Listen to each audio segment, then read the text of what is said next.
പുതിയൊരു റെസിപ്പിയുമായിട്ടാണ് വന്നിരിക്കുന്നത്. നമ്മളെ ഇന്നത്തെ റെസിപ്പി വന്നിട്ട് നമ്മളെ ആപ്പിൾ ജ്യൂസാണ്.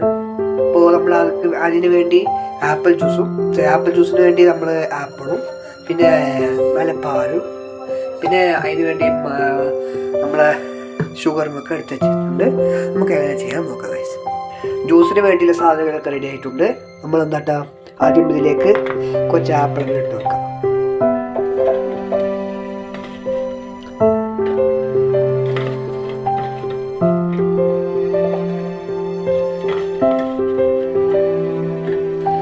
ആപ്പിളൊക്കെ ഫുള്ളായിട്ട് അങ്ങോട്ട് ഇട്ട് കൊടുത്തതിന് ശേഷം ഇതിൽ നിന്ന് കുറച്ച് പാലങ്ങോട്ട് ഇതിൽ ഒഴിച്ചു കൊടുക്കാം. പാലൊഴിച്ച് കൊടുത്തതിന് ശേഷം അതിലേക്ക് കുറച്ച് മധുരം ഒഴിച്ചു കൊടുക്കാം. ഞാനൊന്ന് കണ്ട് ഒരു 3 സ്പൂൺ മധുരമാണ് ഇടുന്നത്. നിങ്ങൾക്ക് ആവശ്യമില്ല മധുരം നിങ്ങൾ ഇടാം. പിന്നെ നമുക്ക് ഒന്ന് കണ്ട് ജാറും പൊടി കൊണ്ട് നമുക്ക് ജ്യൂസ് അടിക്കാം. അപ്പം എന്നാൽ കുറച്ച് അടിച്ച് കഴിഞ്ഞിട്ടുണ്ട്. ഇങ്ങനെയുണ്ട്, നമുക്ക് നോക്കാം.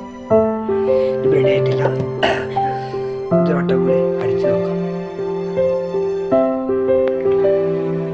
ഈ പരുവത്തിലാണ് വന്നിട്ടുള്ളത്. നമുക്ക് കുറച്ച് പാല് കൂടി ഒഴിച്ചു കൊടുക്കാം. എന്നിട്ട് ഞാനൊരു സ്പൂൺ മധുരം കൂട്ടിയിട്ടുണ്ട് ഗൈസ്.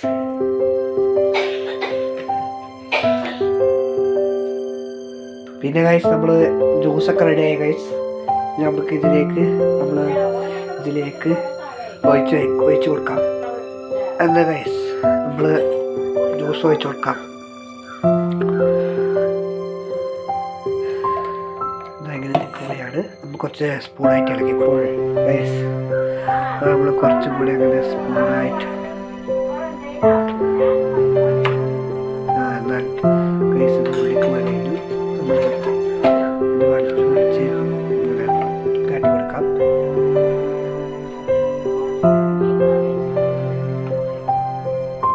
അപ്പോൾ ഗൈസ് നമ്മുടെ ജ്യൂസ് റെഡി ആയിട്ടുണ്ട്. നമുക്ക് ഇത് ഗ്ലാസ്സിലേക്ക് സെർവ് ചെയ്യാം.